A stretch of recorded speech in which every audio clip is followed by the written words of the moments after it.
أعوذ بالله من الشيطان الرجيم بسم الله الرحمن الرحيم الحمد لله رب العالمين الرحمن الرحيم مالك يوم الدين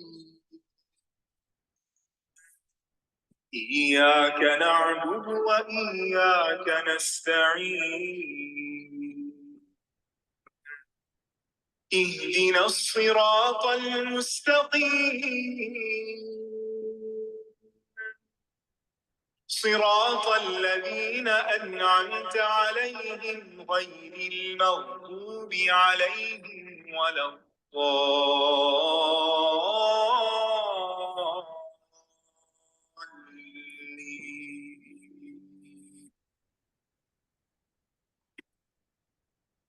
اللهم صل على محمد وعلى آل محمد كما صليت على إبراهيم وعلى آل إبراهيم إنك حميد مجيد اللهم بارك على محمد وعلى آل محمد كما باركت على إبراهيم وعلى آل إبراهيم إنك حميد مجيد كما أرسلنا فيكم رسولا منكم يتلو عليكم آياتنا ويزكيكم ويعلمكم الكتاب والحكمة ويعلمكم ما لم تكونوا تعلمون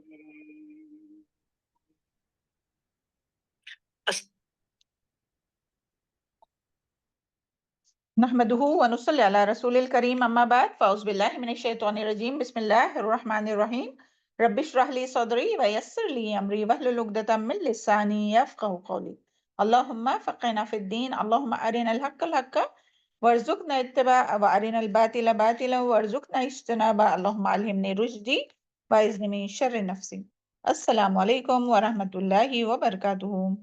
کیسے سب میری پیاری بہنوں؟ اللہ تعالیٰ سے امید رکھتے ہیں اور دعا کرتے ہیں اللہ تعالیٰ ہم سب کو، سب کے اہل و عیال کو خیر عافیت اور ایمان کی مضبوطی کے ساتھ رکھے، نیکیوں میں سبقت کرنے والا بنائے اور تمام برائیوں سے محفوظ رکھے، اور اللہ تعالیٰ ہم سب کی تمام گناہوں کو، جو تمام کبیرہ اور صغیرہ گناہوں کو اور تمام گناہوں کو جو جان بوجھ کر کرتے، جو انجانے میں ہو جاتے، اللہ تعالیٰ ہم سب کے تمام گناہوں کو معاف فرمائے۔ اللہم اغفر لی وللمؤمنین والمؤمنات والمسلمین والمسلمات والاحیاء منہم والاموات۔ اللہم انت ربی لا الہ الا انت خلقتنی وانا عبدک وانا علی عہدک ووعدک ما استطعت واعوذ بک من شر ما صنعت وابوء لک بنعمتک علی ابوء بذنبی فاغفر لی فانہ لا یغفر الذنوب الا انت۔ آمین ثم آمین۔ اللہ تعالیٰ ہم سب کی ان تمام دعاؤں کو قبول فرمائے، اور اللہ تعالیٰ جو بھی پریشان حال ہے ان سب کی تمام پریشانیوں کو دور کرے، جو بیمار ہے اللہ تعالیٰ انہیں شفاء کاملہ عاجلہ عطا فرمائے، جو گناہوں میں ملوث ہے اللہ تعالیٰ ان سب کو، ہم سب کو تمام گناہوں سے محفوظ رکھے، سچی توبہ توبۃ نصوحہ کرنے کی توفیق عطا فرمائے، اور اللہ تعالیٰ ہم سب کو قرآن اور حدیث کا صحیح صحیح علم نصیب فرمائے اور اس پر عمل کرنا ہم سب کے لیے بہت آسان فرمائے۔ آمین ثم آمین۔ چلے آج انشاءاللہ ہم لوگ کا کنٹینیویشن ہے توبہ کا بیان ہے، جس طرح سے ہم لاسٹ ویک بھی سن چکے ہیں اسی کا کنٹینیویشن ہے۔ اس میں ایک بہت طویل حدیث ہے جو کہ غزوہ تبوک کے موقع پر جو جو واقعہ پیش آیا تھا اس کے بارے میں ہے، اور اس میں جو ہے وہ 3 لوگوں کا واقعہ ہے جس میں یعنی دین کے معاملے میں ان سے جب کوتاہی ہو گئی ہے، کوتاہی ہو گئی تو پھر جو ہے وہ انہوں نے یعنی وہ غزوے میں جانے سے، غزوہ تبوک میں جانے سے وہ پیچھے رہ گئے تھے محض صرف سستی کی بنا پر۔ تو جو ان سے جو کوتاہی ہو گئی تھی تو ان کی جو سزا تھی، اور اس کے بارے میں 50 دن کے بعد جو ہے اللہ تعالیٰ نے ان لوگوں کی انہوں نے توبہ استغفار کی، اور اللہ تعالیٰ نے ان کی جو توبہ ہے وہ 50 دنوں کے بعد 50 دن کے سوشل بائیکاٹ کے بعد قبول کی۔ تو اور جو ہے وہ توبہ کی قبولیت کا اعلان اللہ تعالیٰ نے قرآن مجید میں فرمایا، سبحان اللہ۔ تو اسی بارے میں انشاءاللہ ہم لوگ حضرت کعب بن مالک کی جو روایت ہے، جو حدیث ہے، وہ روایت جو ہے وہ ان کی زبانی سننے جا رہے ہیں انشاءاللہ۔ اوکے، تو بس یہ بتاتے ہوئے چلوں کہ غزوہ تبوک جو تھا، یہ جو تھی وہ آخری جنگ تھی، یہ مسلمانوں کی آخری جنگ تھی، یعنی اس کے بعد جو ہے وہ یعنی آپ صلی اللہ علیہ وسلم کے انتقال ہونے سے پہلے، اور اس کے بعد جو ہے وہ آپ صلی اللہ علیہ وسلم کا انتقال ہوا۔ تو یہ جو تھی وہ بہت اس میں بڑا امتحان تھا مسلمانوں کے لیے، اور اس غزوے کے ذریعے بہت سی باتیں سکھائی گئی ہے مسلمانوں کے لیے، اور اس میں جو ہے وہ تربیت کی گئی ہے مسلمانوں کی۔ اور یہ جو جنگ تھی نا، غزوہ تبوک، جنگ تبوک، تو وہ فرض عین تھی، ہر ایک کو فرض عین کسے کہتے ہیں کہ ہر مسلمان کو اس میں حاضر رہنا ضروری ہے۔ تو یہ فرض عین تھی، فرض کفایہ نہیں تھی کہ تھوڑے لوگ بھی اگر جہاد میں چلے جائے، جنگ میں چلے جائے تو سب کے لیے کافی ہو جائیں گی، نہیں، بلکہ فرض عین تھی، سب کو نکلنا ضروری تھا۔ اور یہ جو تھا وہ مسلمانوں کے ساتھ مسلمانوں کی جو جنگ تھی وہ مشرکین مکہ سے نہیں تھی، بلکہ رومیوں کے ساتھ تھی۔ اور یہ جو غزوہ جب ہوا تو گرمیوں کا دن تھا، گرمیوں کے دن تھے، اور بہت سفر بھی بہت دور کا تھا، روم سے نا، رومیوں سے لڑی جانے والی تھی، اور جو دشمن کی تعداد تھی وہ بھی بہت زیادہ تھی، اور زیادہ راہ جو تھا وہ اس کی بہت قلت تھی، کمی تھی، فصلیں بھی، اور مسلمانوں کی جو ہے وہ فصلیں بھی پکی ہوئی تھی، سبحان اللہ، ان کو کٹائی کا وقت تھا۔ تو یعنی یہ جو غزوہ تھا وہ سخت مشقت والا تھا، جسے جیش العشر بھی کہا جاتا ہے۔ تو چلے اس کے بارے میں حدیث سے ہم لوگ انشاءاللہ حدیث یہاں پڑھیں گے، تھوڑی لمبی حدیث ہے، اس کے لیے اطمینان سے آپ لوگ سکون سے اس کو سنتے رہیے، اور جو اس میں ہم لوگوں کے لیے سبق ہے اس کو حاصل کرنے کی ہم لوگ کوشش کریں گے انشاءاللہ۔ اوکے، اعوذ باللہ من الشیطان الرجیم، اللہم فقہنا فی الدین۔ بسم اللہ الرحمن الرحیم۔ ان 3 صحابہ کا قصہ جن پر زمین اپنی وسعت کے باوجود تنگ کی گئی تھی، اس کے بارے میں عبداللہ بن کعب بن مالک نے بیان کیا۔ یہ عبداللہ کعب بن مالک کے جو ہے وہ بیٹوں میں سے تھے، اور اس وقت ان کے رہبر تھے جب وہ نابینا ہو گئے تھے، یعنی جب کعب بن مالک جو کہ اس غزوے میں پیچھے رہنے والوں میں سے تھے، ان کے بیٹے جو ہے وہ عبداللہ، وہ جب کعب بن مالک جب اندھے ہو گئے تھے تو ان کا یہ بیٹا جو تھا عبداللہ ابن یہ جو ان کا بیٹا تھا وہ ان کو گھمایا پھرایا کرتا تھا۔ اوکے، تو وہ بیان کرتے ہیں کہ میں نے اپنے والد کعب بن مالک کو یہ واقعہ بیان کرتے ہوئے سنا جب وہ غزوہ تبوک میں رسول اللہ صلی اللہ علیہ وسلم سے پیچھے رہ گئے۔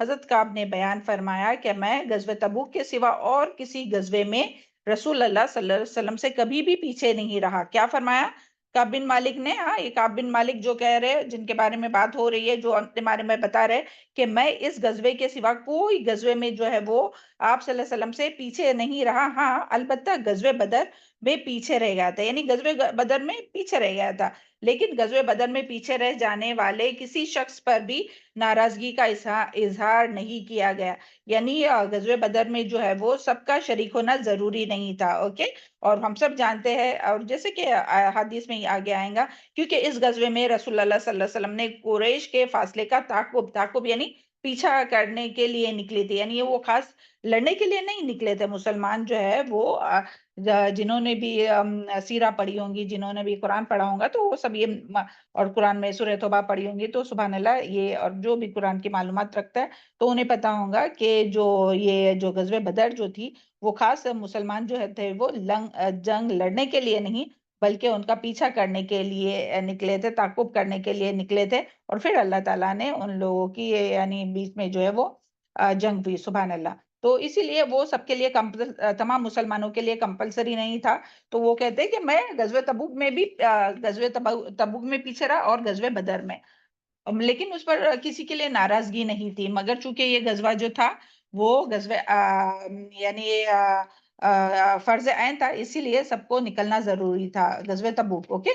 اللہ تعالیٰ نے ان کو اور ان کے دشمن کو پہلے سے کسی طے شدہ پروگرام کے بغیر ایک دوسرے کے مقابل صف آرا کر دیا. یعنی کس کی بات ہو رہی ہے؟ غزوہ بدر کی بات ہو رہی ہے کہ اس میں کچھ پلاننگ نہیں تھی کہ مسلمان جو ہے وہ مشرکین سے لڑیں گا، لیکن یہ اللہ تعالیٰ نے ان کو لڑا دیا تھا، یعنی یہ جنگ ہوئی تھی. سبحان اللہ. اور اس کے بارے میں پھر اور مزید فرماتے ہیں کہ عقبہ کی رات یعنی بیعت عقبہ. اوکے. بیعت عقبہ ہم بتاتے ہیں ابھی بیعت عقبہ کیا ہے. تو عقبہ کی رات میں رسول اللہ صلی اللہ علیہ وسلم کے پاس اس وقت حاضر تھا جب ہم نے اسلام پر آپ سے پیما و وفا باندھا تھا. اگرچہ بدر کی چرچا، اس کی شہرت لوگوں میں زیادہ ہے، لیکن بدر کی حاضری کی نسبت مجھے عقبہ کی رات کی حاضری زیادہ عزیز ہے. کون کہہ رہا ہے یہ؟ کعب بن مالک فرما رہے کہ میں بدر میں تو نہیں تھا، لیکن میں بیت عقبہ میں موجود تھا، اور اس کی موجودگی جو ہے وہ مجھے زیادہ یعنی اس کی بدر کی نسبت جو ہے وہ زیادہ امپورٹنٹ لگتی ہے. اب ہم دیکھتے ہیں کہ غزوے یعنی یہ جو بیت عقبہ جو تھا وہ کیا تھا ایکچولی، کہ بیت عقبہ یعنی کہ جو 13 نبوی میں ہجرت سے تھوڑے دن پہلے مدینہ سے جو ہے وہ 73 مرد اور 23-21 عورتیں جو ہے وہ مدینہ عورتیں جو ہے وہ مدینہ مکرمہ آئے تاکہ رسول اللہ صلی اللہ علیہ وسلم کو اپنے شہر میں آنے کی دعوت دے. یعنی کہ فارمل انویٹیشن کے لیے وہ آئے تھے، انوائٹ کرنے کے لیے آئے تھے. کہاں؟ مدینہ سے جو ہے وہ لوگ آئے تھے. مدینہ کے لوگ جو ہے وہ آئے تھے کہاں؟ مکہ آئے تھے نبی صلی اللہ علیہ وسلم کو انوائٹ کرنے کے لیے، اپنے شہر مدینہ میں بلانے کے لیے. یعنی آپ صلی اللہ علیہ وسلم ہجرت کر کے ہمارے طرف تشریف لے آئے اور آپ کی منظوری حاصل کر سکے. تو انہی کی پرزور اور مخلصانہ دعوت پر آپ صلی اللہ علیہ وسلم نے مدینہ میں ہجرت فرمائی. اور ہم سب جانتے ہیں کہ مکہ کے حالات اس وقت کتنے سخت تھے، کتنی شدید تھی، کتنا ظلم ہو رہا تھا. نبی صلی اللہ علیہ وسلم اور تمام صحابہ کرام پر جو بھی اسلام قبول کرتے تھے، ایمان لے کے آتے تھے، ان کے ساتھ جو حالت ہوتی تھی وہ ہم سب جانتے ہیں نا. تو اسی لیے یہ لوگ جو تھے وہ مدینہ والے آئے تھے، اور بیعت عقبہ یہ پہلی بیعت عقبہ کی بات تھی. تو وہ کہتے ہیں کہ ہم یعنی وہ مخلصانہ اور یعنی وہ پرزور دعوت پر جو ہے وہ ہجرت کا ارادہ کیا. کس نے؟ نبی صلی اللہ علیہ وسلم نے. تو اس موقع پر اس بیعت عقبہ میں جو شریک ہوئے ان کا بھی بڑا درجہ تھا. یعنی جو اس بیعت میں شریک ہوا تھا نا بیعت عقبہ میں، تو ان کا بھی بہت درجہ اور رتبہ تھا اور مقام تھا. اس لیے وہ کہتے ہیں کہ بدر کی اتنی اہمیت ہے. یعنی بدر کی تو بہت چرچا ہے نا کہ بدری صحابہ ہم سب جانتے ہیں.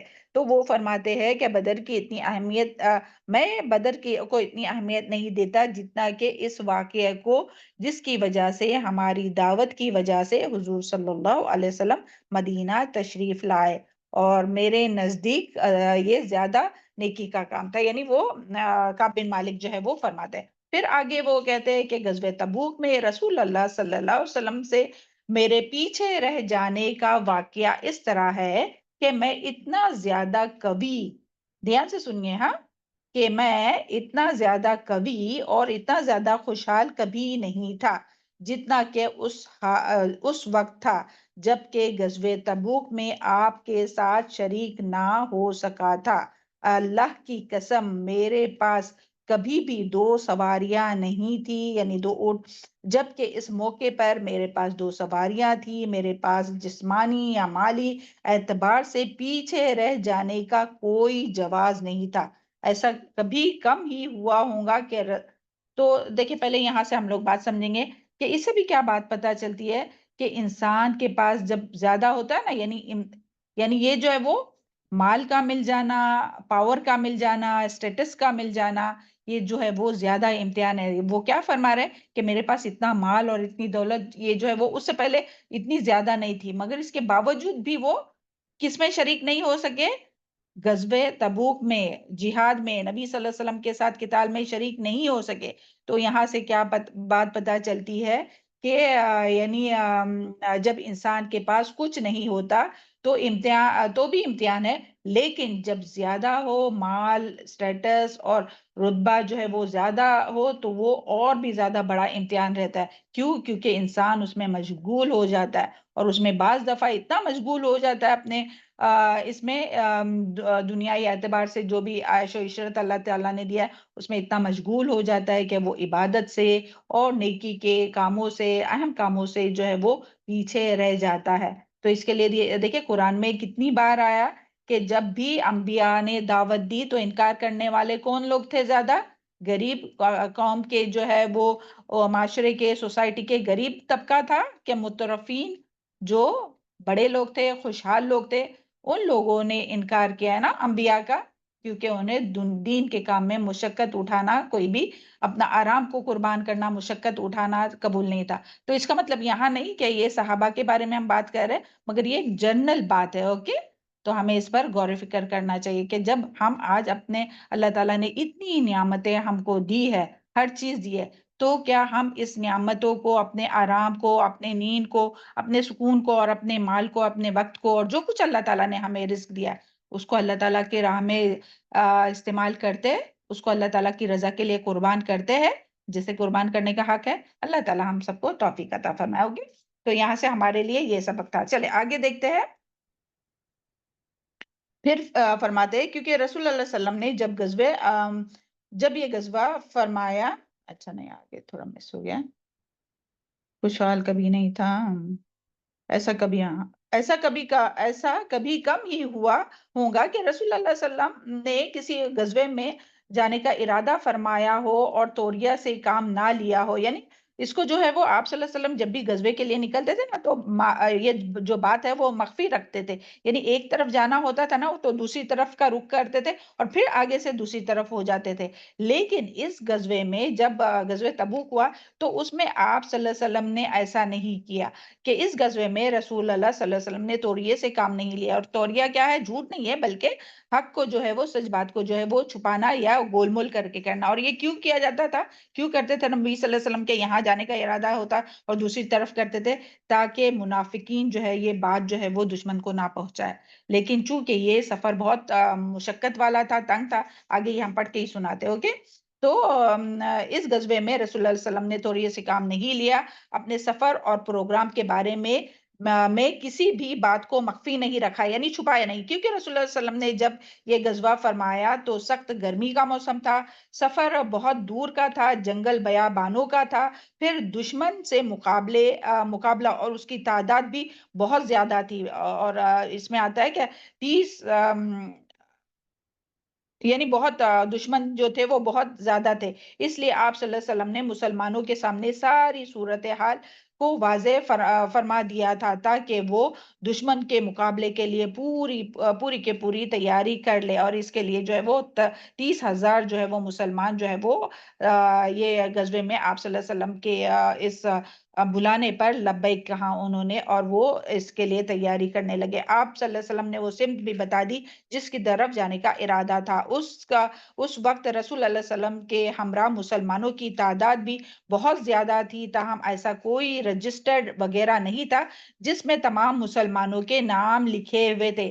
امیجن کیجئے کہ اتنا بڑا لشکر، اور وہ اس زمانے میں ابھی کی طرح یہ سب فیسلٹیز بھی نہیں ہے کہ بھئی یہ ہے وہ ہے، تو وہ فرماتے ہیں کہ وہ ایسا کوئی رجسٹر نہیں تھا کہ جس میں سب کے نام لکھے جا رہے یا دیکھا جا رہا ہے کہ کون آ رہا ہے اور کون نہیں آ رہا ہے، بلکہ اتنے زیادہ لوگ تھے۔ تو حضرت کعب بن مالک رضی اللہ عنہ نے کہا کہ اس لیے اگر کوئی شخص جنگ میں غیر حاضر رہتا تو یہی سمجھا جاتا کہ وہ غیر حاضر رہتا تو وہ یہی سمجھا کہ وہ رسول اللہ علیہ وسلم سے مخفی رہیں گا، یعنی رسول اللہ علیہ وسلم کو یہ بات پتہ نہیں چلیں گا۔ کیوں؟ کیونکہ کچھ اٹینڈنس تھوڑی ہوئی تھی کہ کون پریزنٹ ہے اور کون ایبسنٹ ہے، کتنے لوگ آئے ہیں، کہ لسٹ بنا کے دیکھ رہے ہیں کہ ہاں یہ آیا کہ وہ آیا کہ نہیں۔ تو اس کے لیے آپ صلی اللہ علیہ وسلم کو نہیں معلوم پڑ سکتا تھا کہ اتنے ہزاروں کی تعداد میں امیجن کیجئے، سبحان اللہ، 30,000 کا لشکر۔ لیکن اور وحی الہی کے بغیر اس کا معاملہ آپ صلی اللہ علیہ وسلم کے علم میں نہیں آئے گا. یعنی اگر آپ صلی اللہ علیہ وسلم کو اللہ تعالیٰ وحی کر کے بتائے کہ ہاں بھائی یہ شخص غیر حاضر ہے تو معلوم ہو سکتا تھا، لیکن اس کے بغیر نہیں وہ ایسا فرمانے لگے. تو رسول اللہ صلی اللہ علیہ وسلم جو ہے نے یہ غزوہ اس وقت فرمایا جب پھل پک چکے تھے. ہاں اتنی یعنی خشکی کے بعد، تنگی کے بعد جو ہے وہ پھل پک چکے تھے، درختوں کے سائے گھنے اور ٹھنڈے تھے، اور میرا زیادہ ملان اسی پھلوں اور سایوں کی طرف تھا کہ یعنی کھجوریں پک رہی تھی اور ان کے باغ تھے کھجوروں کے، سبحان اللہ. تو اس کا سایہ اور پھل جو تھے اس کا انتظار تھا نا، تو پک رہے تھے، تو اس کو سب انہی کی طرف ان کا میلان تھا. تو رسول اللہ صلی اللہ آگے فرماتے ہیں رسول اللہ صلی اللہ علیہ وسلم نے آپ کے رسول اللہ صلی اللہ علیہ وسلم نے اور آپ کے ساتھ مومنوں نے بھی اس غزوے کی تیاری کر لی، اور میرا حال یہ تھا کہ صبح کو پروگرام بناتا کہ تیاری کروں گا، مگر سارا دن گزر جاتا اور کوئی تیاری نہ کر پاتا، اور اپنے دل میں یہ سوچتا کہ میں جب چاہوں گا جہاد میں شریک ہو جاؤں گا، کیونکہ میرے پاس تمام وسائل ہے، وسائل فیسلٹیز، میرے پاس سواری ہے، میرے پاس زیادہ راہ ہے، ساتھ میں لے کے جانے کے لیے ہے، سب کچھ، میں طاقتور ہوں، میں تو کبھی بھی نکل جاؤں گا. اور وہ کیا کرتے رہے؟ ڈیلے کرتے رہے، ٹال مٹول کرتے رہتے، ہاں جاؤں گا جاؤں گا. اور میرے پاس تمام وسائل موجود تھے، میری صورتحال یہی رہی، اور لوگوں نے جہاد کی تیاری مکمل کر لی، حتیٰ کہ ایک دن صبح سویرے، اور اس میں آتا ہے کہ وہ جمعرات کا دن تھا جب آپ صلی اللہ علیہ وسلم نے یہ سفر، اور آپ صلی اللہ علیہ وسلم جو ہے وہ جمعرات کو سفر کرنا پسند کرتے تھے. اللہ تعالیٰ ہم سب کو بھی توفیق عطا فرمائے کہ ہم لوگ بھی ہر سنت جو ہے نبی صلی اللہ علیہ وسلم کی، ہر عمل جو ہے نبی صلی اللہ علیہ وسلم کی سنت کے مطابق کرنے کی کوشش کریں. ایک دن صبح سویرے رسول اللہ صلی اللہ علیہ وسلم اور مسلمان کشا سوئے منزل یعنی کہ تبوک کے لیے روانہ ہو گئے، اور میں ابھی تک قطعاً کوئی تیاری نہ کر سکا، اور میں نے کہا کہ میں 1 یا 2 دن بعد بھی تیاری کر کے آپ کے ساتھ مل جاؤں گا. دیکھیں تو یہاں سے ہمارے لیے کیا سبق ہے کہ وہ کیا کہتے ہیں کہ وہ چاہ رہے تھے کہ وہ جانا چاہ رہے تھے، پھر بھی ان کا دل تو تھا یہاں تھوڑا اس کی طرف، پھلوں اور سایوں کی طرف، کہ بھئی یہ سب ہے.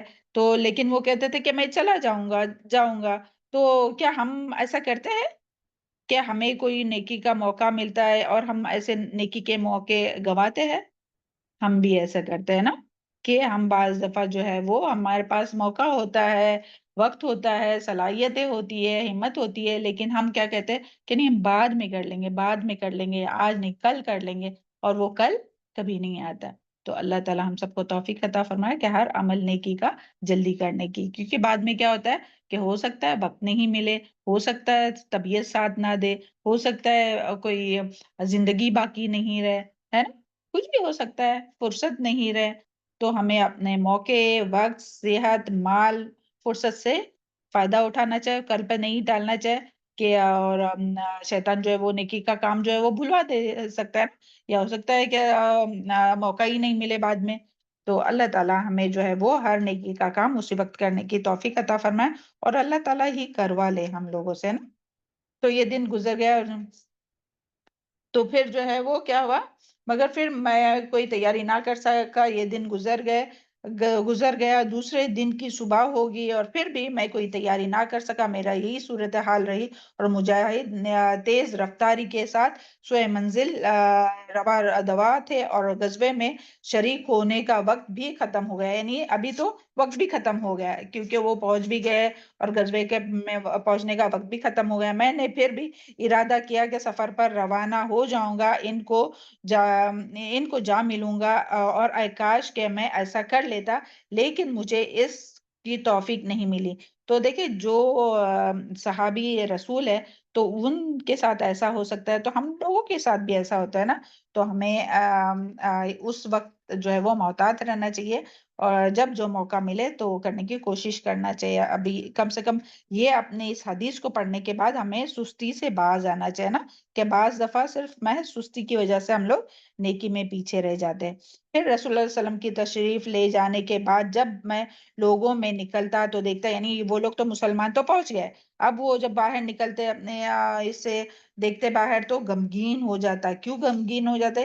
کہ جب کہ اب اگر کوئی نظر میں آتا تو ایسا شخص جس پر نفاق کا الزام، یعنی جو منافق تھے نا وہ باقی رہ گئے تھے، جو عذر بہانے کر کے پیچھے رہ گئے تھے، یا تو وہ کمزور لوگ جسے اللہ تعالیٰ نے جہاد میں شرکت سے معذور کیا تھا، یعنی جو جہاد میں جانے کے لیے جن کی استطاعت نہیں تھی، یا تو سواری نہیں تھی یا اپاہج تھے یا جو بھی ان کی وجہ تھی، جن کو اللہ تعالیٰ نے معذور یعنی وہ تھے، ان کو عذر تھا، ان کے پاس شرعی عذر تھا، اس کی وجہ سے نہیں گئے تھے۔ تو رسول اللہ صلی اللہ علیہ وسلم نے مجھے رستے بھر میں یاد رسول اللہ صلی اللہ علیہ وسلم نے مجھے رستے میں یاد نہ فرمایا، حتیٰ کہ آپ جب تبوک تشریف لے گئے اور وہاں صحابہ کرام کے جلوں میں تشریف فرماتے تو آپ صلی اللہ علیہ وسلم نے فرمایا ما فعل کعب بن مالک، کہ کعب بن مالک کو کیا ہو گیا؟ بنو سلمہ کے ایک شخص نے تانا دیا اے اللہ کے رسول، اسے ان دو چادروں اور اپنے دونوں پہلوؤں کو دیکھنے نے روک دیا۔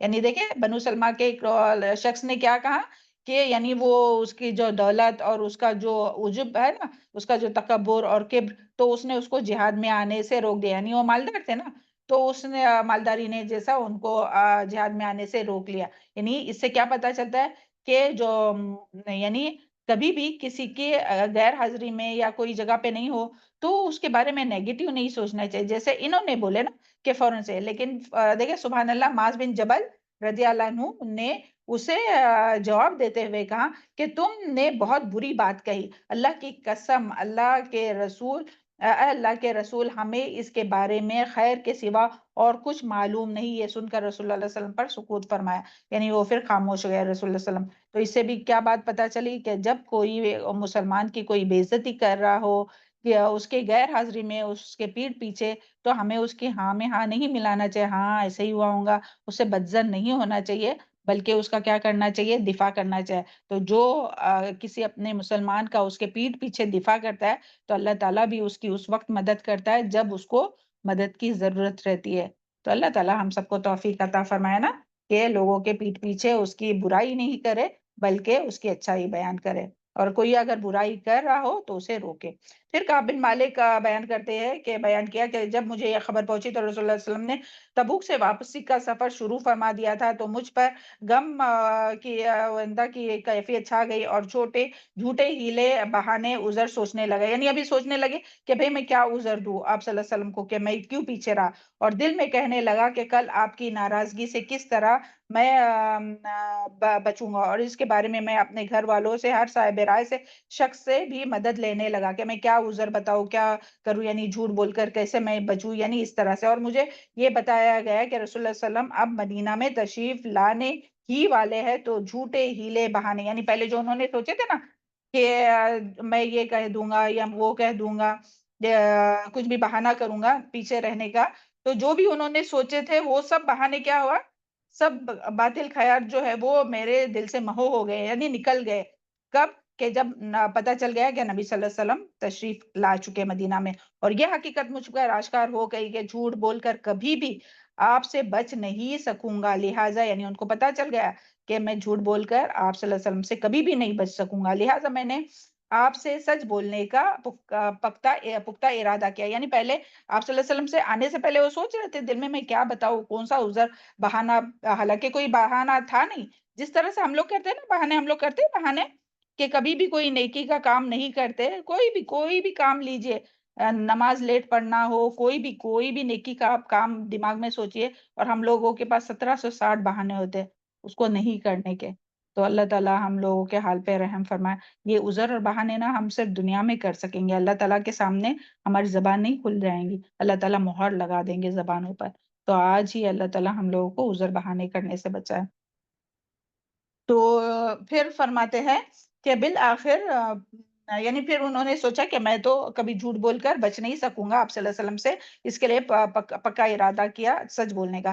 بالآخر صبح جا نماز آپ پہنچی کہ رسول اللہ صلی اللہ علیہ وسلم تشریف لے آئے۔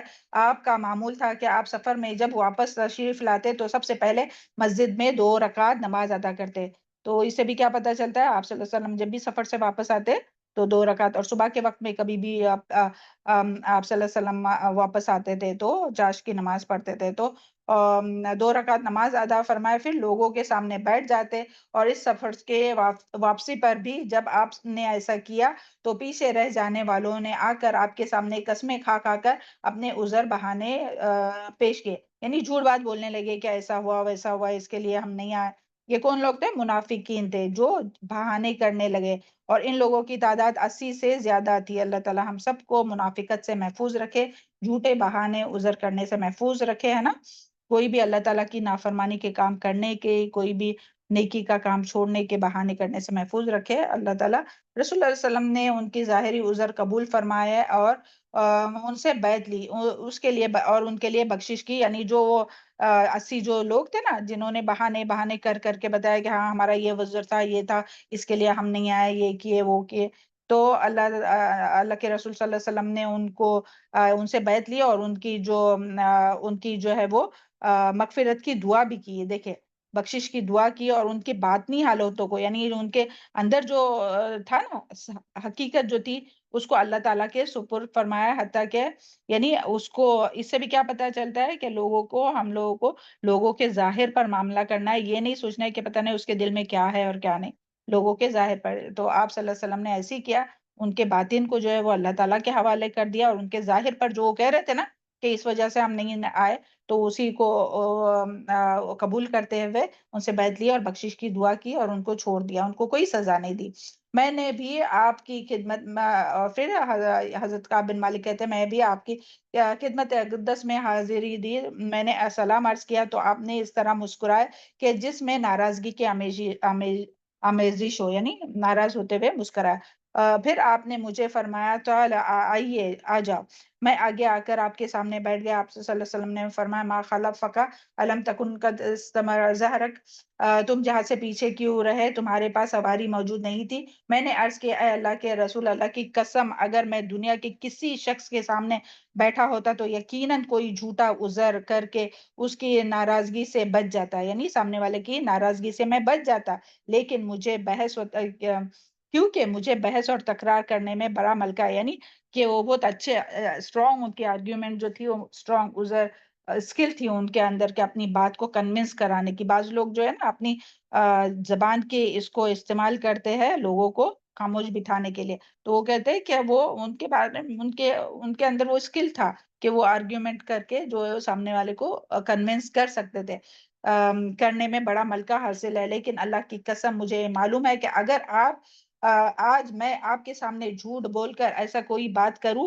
تو آپ مجھ سے خوش ہو جائے تو عنقریب اللہ تعالیٰ وہی کر کے آپ کو مجھ سے ناراض کر دیں گا۔ یعنی دیکھیں سبحان اللہ، یہ ہوتا عالم الغیب، کہ اتنا ڈرنا اللہ تعالیٰ، جو نظر نہیں آتے ان سے اتنا ڈرنا اللہ تعالیٰ سے، کہ اگر آپ صلی اللہ علیہ وسلم راضی ہو بھی گئے تو اللہ تعالیٰ جو ہے وہ بتا دیں گے آپ کو کہ میرے بارے میں۔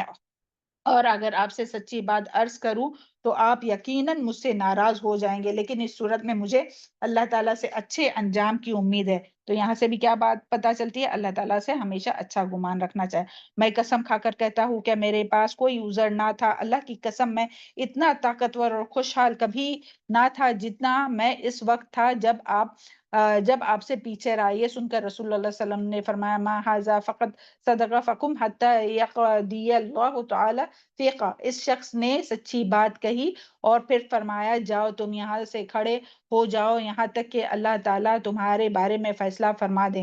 یعنی آپ صلی اللہ علیہ وسلم نے کیا فرمایا کہ جب تک اللہ تعالیٰ فیصلہ نہ کر دے تو تب تک جو ہے وہ تم جاؤ یہاں سے۔ میں کھڑا ہو گیا تو میرے ساتھ بنو سلمہ کے کچھ لوگ بھی کھڑے ہو گئے،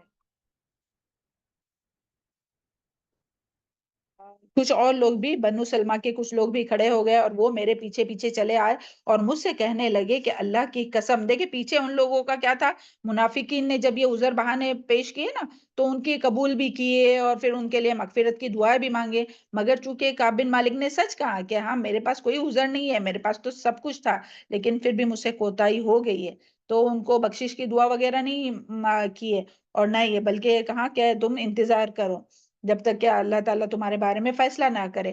تو بنو سلمہ کے کچھ لوگ کھڑے ہو گئے اور پیچھے پیچھے چلے آئے کہ مجھ سے کہنے لگے کہ اللہ کی قسم ہمیں نہیں معلوم کہ آپ نے اس سے پہلے کبھی کوئی گناہ کیا ہو تو رسول اللہ صلی اللہ علیہ وسلم کے سامنے اس طرح کا کوئی عذر کیوں نہ پیش کر سکے جیسے عذر جہاد سے پیچھے رہ جانے والے دوسرے لوگوں نے کیا، تمہارے اس گناہ کے لیے تو یہی بات کافی تھی کہ رسول اللہ صلی اللہ علیہ وسلم تمہارے ہمارے لیے مغفرت کی دعا کر دیتے. تو یہاں سے بھی کیا بات پتہ چلتی ہے؟ ہاں، جب انسان کوئی نیکی کا ارادہ کرتا ہے اور کوشش کرتا ہے اس کے لیے، تو بعض لوگ جو رہتے ہیں وہ کس طرح سے دنیائی نقصان سے بچانے کے لیے لوگوں کو کس قدر لوگوں کو دوسرے غلط مشورے دیتے ہیں یا گناہ پر ابھارتے ہیں. تو دیکھیں، ہم لوگوں کو دیکھنا چاہیے کہ ہم کن لوگوں کے ساتھ اٹھتے بیٹھتے ہیں جو ہمیں نیکی پر ثابت قدم رہنے کے لیے ہماری مدد کرتے. یہ بنو سلمہ کے لوگ فوراً اٹھ کے کھڑے ہو گئے اور بولنے لگے کہ تم نے تو کوئی بھی ایسا گناہ کا کام اس سے پہلے نہیں کیا، بس اس بار پیچھے رہ گئے تو کیا اتنا ناراض ہونے کی ضرورت تھی، تم بھی جھوٹے بہانے کرتے جس طرح سے منافقین نے کیا. تو دیکھیں کس طرح سے ان کو ابھار رہے ہیں گناہ کرنے کے لیے، جھوٹ بولنے کے لیے. تو اللہ تعالیٰ ہم لوگوں کو محفوظ رکھے ایسے لوگوں سے، ہے نا، کہ جو ہمیں گناہ کی طرف، اللہ تعالیٰ کی نافرمانی کی طرف اٹھائے. اور ہمیں کبھی بھی یاد رکھنا چاہے لوگوں سے نہیں ڈرنا چاہیے، کیونکہ اللہ تعالیٰ کیا فرماتے ہیں؟ فَلَا تَخْشَوْهُمْ وَاخْشَوْنِي، تم مجھے سے ڈرو، لوگوں سے مت ڈرو. تو دیکھیں کس طرح سے وہ لوگ جو ہے وہ بنو سلمہ کے لوگ ان کو نافرمانی پر اکسا رہے تھے کہ تم بھی جھوٹ بولتے اور بہانہ جا کے ابھی بہانہ کرو تو اللہ کے رسول تمہارے گناہ بھی معاف کر دیں گے، بخشش کی دعا بھی مانگیں گے. تو تمہارے لیے تو یہی کافی تھا کہ وہ نبی صلی اللہ علیہ وسلم اگر کسی کے لیے بخشش کی دعا کرے تو اللہ تعالیٰ اس کو بخش دیں گے. تو مگر وہ جھوٹ تو جھوٹ ہی ہے نا. تو اس طرح سے جو ہے وہ بعض دفعہ ایک گناہ کو چھپانے کے لیے پھر جو ہے وہ دوسرا گناہ، یہاں سے یہ بھی ایک پوائنٹ پتہ چلتا ہے کہ ایک جھوٹ کو چھپانے کے لیے، ایک گناہ کو چھپانے کے لیے پھر دوسرا گناہ انسان کرتا ہے. تو اسی پر یہ ابھار رہتے ہیں. لیکن دیکھتے ہیں ہم لوگ ابھی کیا کہاں کعب بن مالک نے، حضرت کعب بن مالک نے فرمایا کہ اللہ کی قسم میری سچائی پر وہ اس قدر مسلسل مجھے ملامت کرتے رہے، یعنی وہ بار بار بنو سلمہ کے لوگ بولتے رہے کیوں تم نے سچ بولا، کیوں تم نے سچ بولا. دیکھو ایسے بھی لوگ رہتے. میری جی میں آیا کہ رسول اللہ علیہ وسلم کی خدمت میں واپس جا کر اپنی پہلی بات کی تکذیب کروں، یعنی میں بولوں کہ پہلے جو میں نے بولا وہ جھوٹ تھا، کر دوں. لیکن پھر میں نے ان لوگوں سے پوچھا کہ اچھا یہ بتاؤ، یعنی اتنا بھی کوئی کسی کو اکسا سکتا ہے کہ لوگ جو ہے وہ برائی کا ٹھان لے جھوٹ بولنے کا، جس طرح ان لوگوں نے. لیکن پھر کیا کہا؟ اللہ تعالیٰ نے ان کو ثابت قدم رکھا اور انہوں نے کہا کہ اچھا بتاؤ کہ کوئی اور بھی ہے. پھر میں نے ان لوگوں سے پوچھا کہ اچھا بتاؤ کہ اس طرح کا معاملہ اور کس کے ساتھ بھی پیش آیا. انہوں نے جواب دیا ہاں اسی طرح کا معاملہ اور لوگوں کے ساتھ بھی پیش آیا. انہوں نے بھی وہی بات کہی جو تم نے کہی تھی اور ان سے بھی وہی کہا گیا جو تم سے کہا گیا تھا. اور میں نے پوچھا کہ وہ آدمی کون ہے؟ تو انہوں نے جواب دیا کہ مرہ بن ربی، ان کا بھی ایک باغ تھا جس کے پھل پک چکے تھے، اور دوسرے ہلال بن امیہ واقفی. انہوں نے ایسے دو نیک آدمیوں کا نام لیا جنہیں غزوہ بدر میں شرکت کی سعادت حاصل ہوئی تھی. اور یہ جو دونوں تھے نا، مرہ بن ربی بھی اور ہلال بن امیہ، یہ بھی نیک تھے جس طرح سے کعب بن مالک نیک تھے، سبحان اللہ. اور لیکن یہ جو لوگ تھے وہ بدر میں بھی شریک تھے. تو میرے لیے یہ وہ نمونہ تھے. جس وقت انہوں نے ان دونوں آدمیوں کو میرے سامنے ذکر کیا تو میں نے سابقہ موقف پر جم گیا، یعنی میں نے پھر پکا ارادہ کیا کہ میں تو اب سچ ہی بولوں گا، اب جھوٹ نہیں بولوں گا. یعنی میں نے جو کہا اسی پر بھی ثابت قدم رہوں گا. یعنی لوگوں کو جو ہے وہ یعنی جب نیکی کے کام میں پتہ چلے نا کہ کوئی اپنے ساتھ ہے تو انسان کو ہمت ملتی ہے کہ نیکی پر جم جانے کی. یہاں سے یہ بات پتہ چلتی ہے. پھر جو ہے وہ رسول اللہ علیہ وسلم نے پیچھے رہ جانے والوں میں سے ہم تینوں سے مسلمانوں کو گفتگو کرنے سے منع فرمایا. اب کیا سزا تھی کہ یہ جو تین جو صحابی تھے جو بہت نیک تھے اور نیکیوں میں سبقت کرتے تھے لیکن اس میں نہیں جا سکے تھے ہمارے سستی کی وجہ سے، اور تو اس کے لیے جو ہے وہ آپ صلی اللہ علیہ وسلم نے کیا فرمایا کہ تین مسلمانوں کو ان سے بات کرنے سے روک دیا. یعنی اور وہ بھی 50 دن. اور یہ 50 دن کا وقفہ کیوں آیا ہے؟ کیونکہ 50 دن یہ جو غزوہ تبوک تھا اس کا جو سفر آنا جانا اور وہاں ٹھہرنا کتنے دن کا تھا؟ 50 دن کا. تو اسی لیے اللہ تعالیٰ نے جو ہے وہ ان کو 50 دن تک ان سے جو ہے وہ سوشل بائیکاٹ کرنے کا حکم دیا، کہ منع فرما دیا. لوگوں نے کنار کشی اختیار کر لیا اور ہمارے لیے بالکل ہی بدل گیا، حتیٰ کہ مجھے زمین بھی اجنبی محسوس ہونے لگی. یعنی زمین اپنی ہونے کے باوجود بھی، یعنی مدینہ ان کا خود کا تھا وہاں وہ رہتے تھے، لیکن وہ بھی اجنبی محسوس ہونے لگی، گویا کہ وہ زمین نہ تھی جسے ہم جانتے تھے 50 راتیں ہم نے اس طرح گزاری کہ میرے دوسرے دونوں ساتھیوں نے تو جس طرح سے دیکھیں ہم لوگ تھوڑا امیجن کر سکتے کہ کوئی بات چیت نہیں ہے، ملنا جلنا نہیں، کووڈ میں کیسا حال ہوا تھا، سب اپنا گھر یہی تھا، اپنا شہر یہی تھا، سب لوگ یہی تھے، مگر کس طرح لوگ ایک دوسرے کو ملتے نہیں تھے، جلتے نہیں تھے، آنا جانا سب بند ہو گیا تھا، ہے نا؟ تو وہ تھوڑا امیجن کیجئے۔ پھر وہ فرماتے ہیں کہ میرے دوسرے دونوں ساتھی تو عاجز ہو کر اپنے گھروں میں بیٹھے روتے رہتے تھے۔ دیکھیں اس غزوے میں پیچھے رہ جانے پر روتے رہتے تھے۔ ہم کتنی بار روتے اپنے گناہوں کو یاد کر کے کہ ہم نے کوئی نیکی کا کام ہم کر سکتے تھے اور ہم نے نہیں کیے۔ تو اللہ تعالیٰ ہم سب کو بھی توفیق عطا فرمائے اپنے گناہوں کو یاد کر کے اللہ تعالیٰ کے خوف سے رونے والے بنائے، ہے نا؟ کیونکہ آنسو جو اللہ کی خشیت سے جو ایک آنسو کا قطرہ بھی نکلتا ہے نا، وہ جو ہے وہ آگ کی جہنم کی آگ کو مٹانے کے لیے کافی ہے۔ لیکن میں بالکل جوان اور تندرست اور توانا تھا، لہٰذا میں مسلمانوں کے ساتھ نماز میں ہی حاضر ہوتا اور بازاروں میں بھی آتا جاتا تھا، لیکن مجھ سے کوئی بھی کلام نہیں کرتا تھا۔ میں رسول اللہ علیہ وسلم کی خدمت میں بھی اسی وقت حاضر ہوتا جب نماز سے فراغت کے بعد آپ اپنی مجلس میں تشریف فرما ہوتے، میں سلام عرض کرتا تو آپ دل میں کہتا کہ سلام کا جواب میں آپ نے مبارک لبوں کو جنبش یعنی حرکت دی ہے یا نہیں۔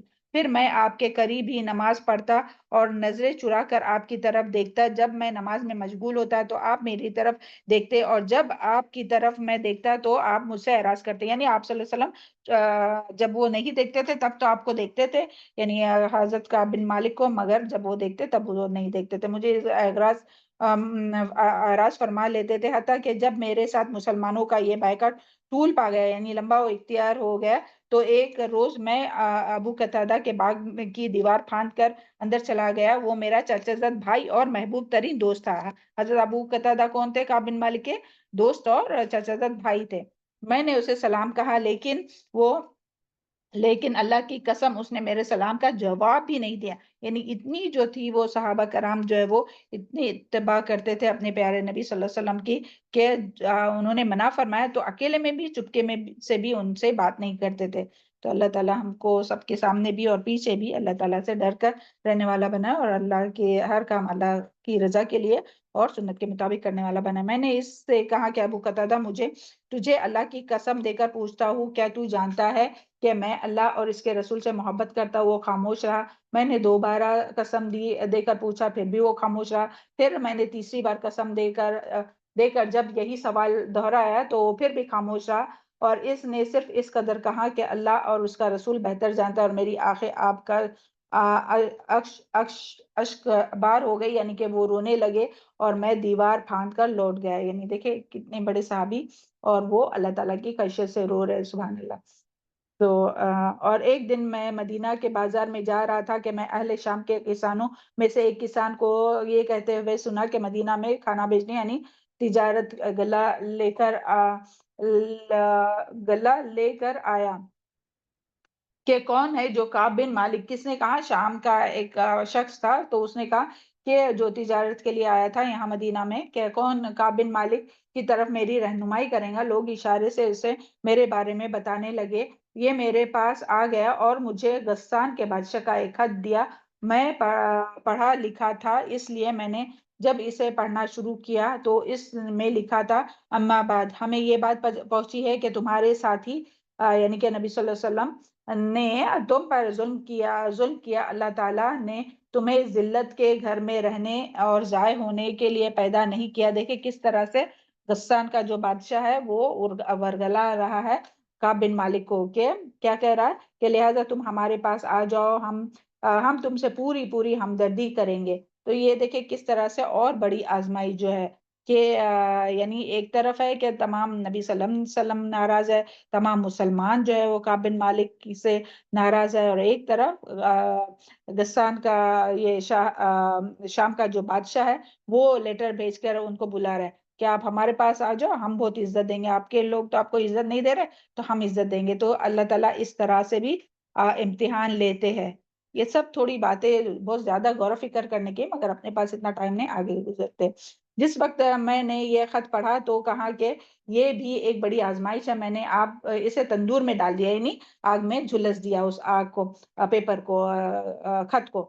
جب 50 دنوں میں سے 40 دن گزر گئے تو وہی عرصے تک تو میرے پاس رسول اللہ صلی اللہ علیہ وسلم کا ایک قاصد نے آ کر یہ پیغام دیا کہ تم اپنی بیوی سے علیحدگی اختیار کر لو۔ میں نے پوچھا اسے طلاق دے دوں یا کیا کروں؟ اس نے کہا کہ نہیں، طلاق نہ دو بلکہ اس سے دور رہو اور اس کے قریب نہ جاؤ۔ آپ نے میرے دوسرے دونوں ساتھیوں کی طرف بھی اسی طرح پیغام رسال فرمایا۔ میں نے اپنی بیوی سے کہا کہ اپنے گھر والوں کے پاس چلی جا اور انہی کے پاس رہو، اللہ کے معاملے میں اللہ اس معاملے میں جو فیصلہ فرما دیں گا۔ یعنی انہوں نے سمعنا و اطعنا کیا۔ جیسے ہی انہوں نے کہا کہ دور علیحدگی اختیار کرو تو انہوں نے کیا کہا کہ تم اپنے میکے چلے جاؤ اور اللہ تعالیٰ جو چاہیں گا وہ فیصلہ کریں گے۔ یعنی انہوں نے اللہ تعالیٰ سے اچھا گمان رکھے، بدگمانی نہیں کیے، حسن ظن رکھے کہ ضرور اچھا فیصلہ ہوگا۔ ہلال بن امیہ کی بیوی نے رسول اللہ صلی اللہ علیہ وسلم کی خدمت میں حاضر ہو کر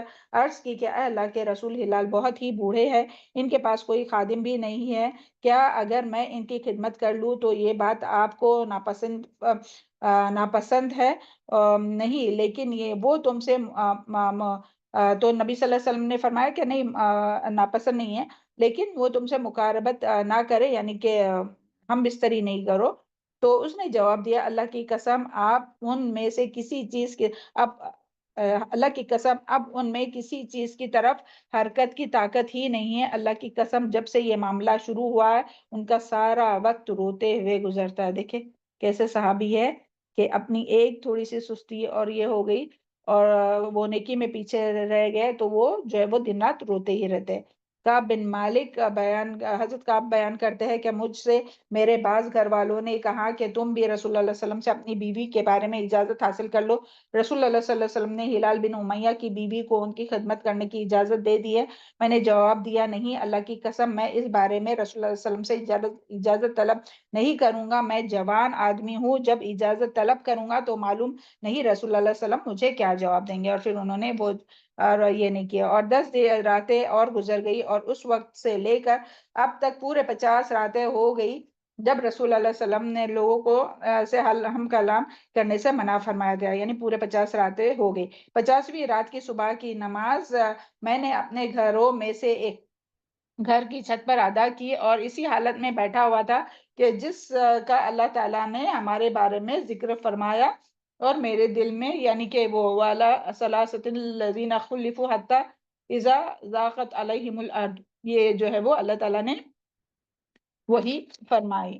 تنگ ہو گیا اور زمین بھی اپنی تمام تر وسعتوں کے باوجود مجھ پر تنگ ہو گئی تھی۔ اچانک میں نے ایک پکارنے والے کی آواز سنی، کوئی صلح سے چڑھ کر بلند آواز میں کہہ رہا تھا کہ اے کعب بن مالک، تمہیں بشارت ہو، میں اس وقت سجدے میں گر گیا۔ یعنی جیسے اس نے کہا نا پہاڑی پر آ کر کہ تمہیں مبارک ہو، اور تو وہ جو ہے وہ سجدے میں گر گئے۔ اسی وقت سجدے میں گر گیا، مجھے معلوم ہو گیا کہ اللہ تعالیٰ نے ہماری توبہ قبول کرتے ہوئے پریشانیوں کو دور فرمایا۔ رسول اللہ صلی اللہ علیہ وسلم نے نماز فجر سے فارغ کے بعد لوگوں کو بتایا کہ اللہ تعالیٰ نے ہماری توبہ کو قبول فرمایا۔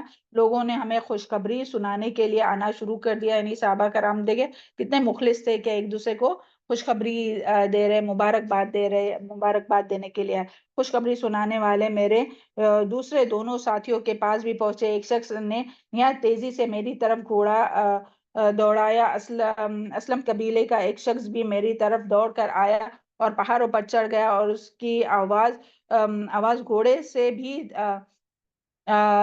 زیادہ تیز تھی۔ پس جب میرے پاس وہ شخص آیا جس کی خوشخبری کی آواز میں نے سنی تھی تو میں نے اسے خوشخبری سنانے کے بدلے میں اپنے جسم پر کے دونوں کپڑے کو اتار کر انہیں پہنا دیا، یعنی خوشی سے جو ہے وہ اپنے جو پہنے ہوئے کپڑے تھے وہ دے دیا۔ تو اس سے بھی کیا بات پتہ چلتی ہے، جب خوشخبری ملتی ہے تو بھی ہمیں جو ہے وہ صدقہ کرنا چاہیے، صرف تکلیف اور مصیبت کے وقت اور بیماری کے وقت نہیں، بلکہ خوشی جب ہمیں ملتی ہے تب بھی ہمیں خوشخبری ملتی ہے تو اس وقت بھی صدقہ کرنا چاہیے۔ اللہ کی قسم اس روز ان کے علاوہ میں کسی اور چیز کا مالک بھی نہیں تھا۔ میں نے 2 کپڑے مستعار یعنی کہ ادھار لے کر پہنے، پھر رسول اللہ علیہ وسلم سے ملاقات قصد سے چل پڑا۔ رستے میں لوگ مجھے فوج در فوج ملتے اور توبہ کی قبولیت پر مبارکباد دیتے. سبحان اللہ. دیکھیں اور کہتے کہ تمہیں مبارک ہو، اللہ نے تمہاری توبہ کو شرف قبولیت سے نوازا، حتیٰ کہ مسجد نبوی میں داخل ہو گیا. تو اس وقت رسول اللہ صلی اللہ علیہ وسلم مسجد میں تشریف فرما تھے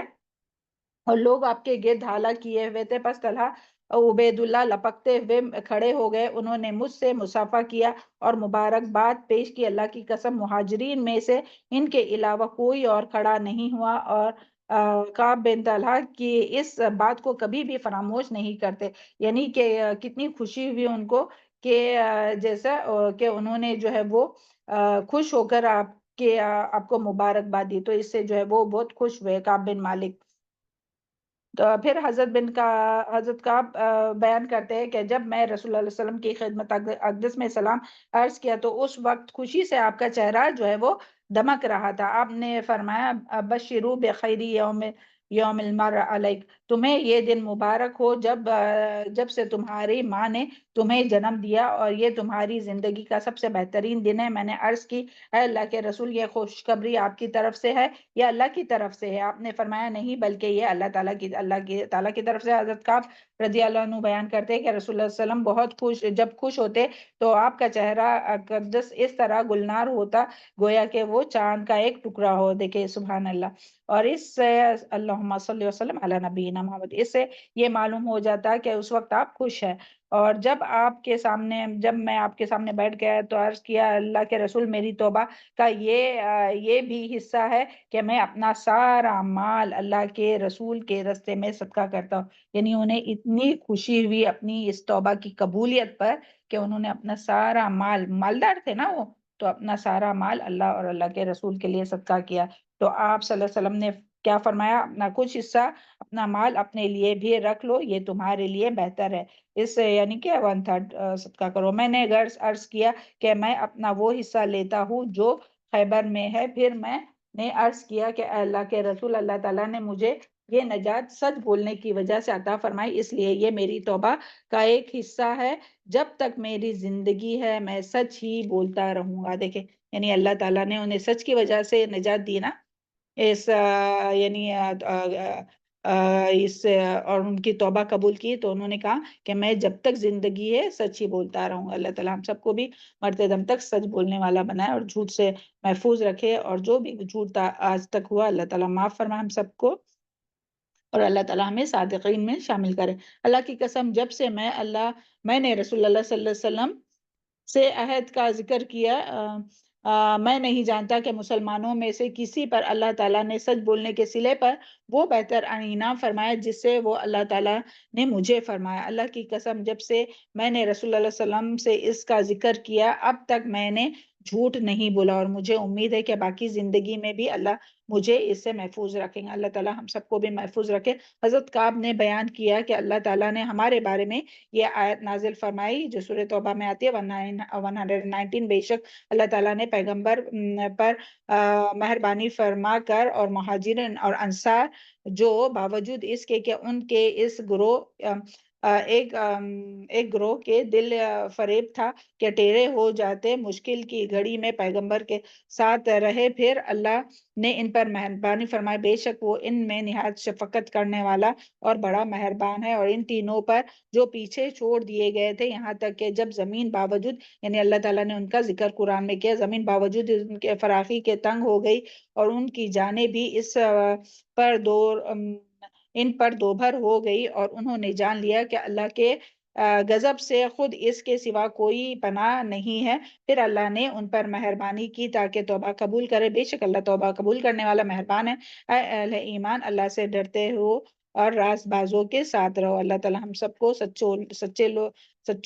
سچا بنا اور سچے لوگوں کا ساتھ نصیب فرمائے. حضرت کعب نے بیان فرمایا کہ اللہ کی قسم جب سے اللہ تعالیٰ نے مجھے اسلام کی ہدایت سے نوازا ہے اس وقت سے لے کر اب تک میرے نزدیک سب سے بڑی نعمت یعنی کہ انعام جس میں مجھے سرفراز فرمایا اس نے مجھے رسول اللہ علیہ وسلم کے سامنے سچ بولنے کی توفیق عطا فرمائی. اللہ تعالیٰ ہم سب کو بھی مرتے دم تک ہمیشہ سچ بولنے کی توفیق عطا فرمائے. اور میں نے جھوٹ نہ بولا ورنہ میں بھی اسی طرح ہلاک ہو جاتا جس طرح سے جھوٹ بولنے والے والے ہلاک ہوئے۔ اس لیے اللہ تعالیٰ نے جب وحی نازل فرمائی تو جھوٹ بولنے والوں کے لیے اس طرح سے برا بھلا کہا، اور اس طرح کبھی بھی کسی کو نہیں کہا ہوگا۔ اللہ تعالیٰ ان کے متعلق فرماتے ہیں سورہ توبہ کی آیت 95، جب تم ان کی طرف لوٹو گے تو ضرور تمہارے روبرو اللہ کی قسمیں کھائیں گے تاکہ تم ان سے درگزر کر لو، سو ان کی طرف التفات نہ کرنا، یہ ناپاک ہے۔ اور جو کام یہ کرتے ہیں یعنی منافقین کے بارے میں، ان کے بدلے میں ان کا ٹھکانہ دوزخ ہے، یہ تمہارے آگے قسمیں کھائیں گے تاکہ تم ان سے خوش ہو جاؤ، لیکن اگر تم ان سے خوش ہو جاؤ گے تو اللہ ان نافرمان لوگوں سے خوش نہیں ہوگا۔ حضرت کعب نے فرمایا کہ ہم تینوں پیچھے رکھے گئے ان لوگوں کے معاملے سے جن کی جھوٹی قسموں کے رسول صلی اللہ علیہ وسلم نے قبول فرما لیا تھا، ان سے بیعت لی اور ان کی بخشش کی دعا کی، پھر فرمائی اور ہمارے معاملے میں رسول اللہ علیہ وسلم مؤخر کیا، یعنی کہ ڈیلے کیا انتظار میں رہے، حتیٰ کہ اس سلسلے میں اللہ تعالیٰ نے خود فیصلہ کیا۔ وَعَلَى ثَلَاثَةِ الَّذِينَ خُلِّفُوا، یہ جو پیچھے رکھے جانے کا اس آیت میں ذکر ہے، تو اس سے ہمارے غزوے میں پیچھے رہ جانا مراد نہیں یہ ہے، بلکہ اس کا معنی ہے ہمارے معاملے میں ان لوگوں کے معاملے سے مؤخر اور ملتو کر دیا جنہوں نے آپ کے سامنے قسمیں کھائی اور عذر کیے، اور آپ ان سے عذر کو قبول نہ کریں۔ سبحان اللہ، یہ جو ہے وہ حدیث ہو چکی، اور اس سے جو ہے وہ اور ایک روایت میں آتا ہے کہ نبی صلی اللہ علیہ وسلم غزوہ تبوک کے لیے یہ ہو گیا۔ یہاں سے بس جو دو تین بات پتہ چلی اس حدیث سے، وہ یہ کہ مسلمان کو ہر حال میں سچ بولتے رہنا چاہیے، ہاں، اور وقتی کتنی بھی آزمائش آئے، مشکل آئی، تب بھی وہ مشکل یا آزمائش ہو یا نقصان سے بچنے کے لیے کبھی بھی جھوٹ نہیں بولنا چاہے۔ اور منافقین کے رویے، یعنی یہ جھوٹ بولنا جو ہے وہ منافقت کا رویہ، منافقین کی صفات ہے نا، اور سختی اور تنگی کے باوجود بھی رضا اور رغبت سے جہاد فی سبیل اللہ میں حصہ لینا چاہیے، یعنی کتنی بھی مشکل ہو اپنے نفس کے ساتھ ہمیں جہاد کرتے رہنا چاہیے۔ اللہ تعالیٰ ہم سب کو ثابت قدم رکھے۔ اور پھر یہ بات بھی معلوم ہوئی کہ دوسروں کی عبرت اور معزت کے لیے غلطی کا ارتکاب کرنے والے مخلص مسلمانوں کی دین کے معاملے میں جو ہے وہ اگر تکلیف آئے تو اس پہ صبر کرنا چاہیے۔ اور یہاں سے یہ بھی بات معلوم ہوئی کہ جب کوئی خوشخبری ملے تو ہمیں جو ہے وہ اپنا مال جو ہے وہ صدقہ خیرات کرنا چاہے اور اللہ تعالیٰ کا شکر ادا کرنا چاہیے۔ اللہ تعالیٰ ہم سب کو زیادہ سے زیادہ توبہ کرنے کی توفیق عطا فرمائے۔ چلے اگلی حدیث پر ہم لوگ آتے ہیں۔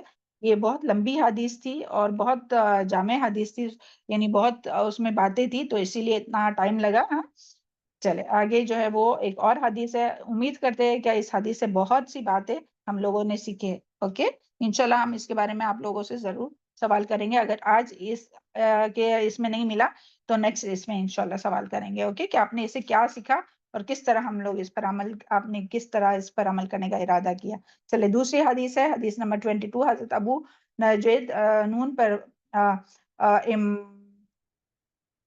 عمران نے حسین خزائی رضی اللہ عنہ سے روایت کیا ہے کہ جہینیہ قبیلے کی ایک عورت رسول اللہ علیہ وسلم کی خدمت میں حاضر ہوئی، وہ ارتکاب زنا سے حاملہ ہو گئی تھی، یعنی آپ صلی اللہ علیہ وسلم کے پاس ایک عورت آئی جس نے زنا کیا تھا اور وہ پریگننٹ ہو گئی تھی۔ اس نے آ کر کہا کہ یا رسول اللہ علیہ وسلم، مجھ سے اور وہ شادی شدہ تھی، مجھ سے حد والے گناہ کا ارتکاب ہو گیا ہے، آپ مجھ پر حد قائم فرما دیجئے۔ نبی صلی اللہ علیہ وسلم نے اس کے ولی یعنی کہ وارث کے قریبی رشتہ دار کو بلایا اور فرمایا کہ اس کو اچھے طریقے سے اپنے پاس رکھو، اور جب یہ بچہ جن لے یعنی ڈیلیوری ہو جائے، بچہ ہوگا اس کا، تو اس کے بعد اس کو لے کر آنا۔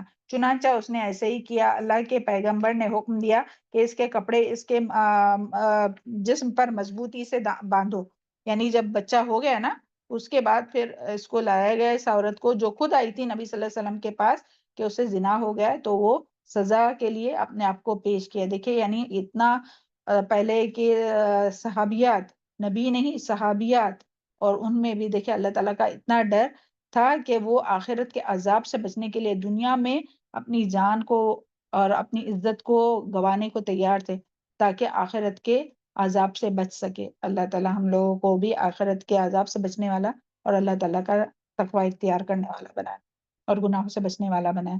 تو کیا ہوا کہ کپڑے کیوں باندھ دیے گئے؟ تاکہ وہ اس کا جسم ننگا نہ ہو۔ جب اس کو یہ کیا جائے۔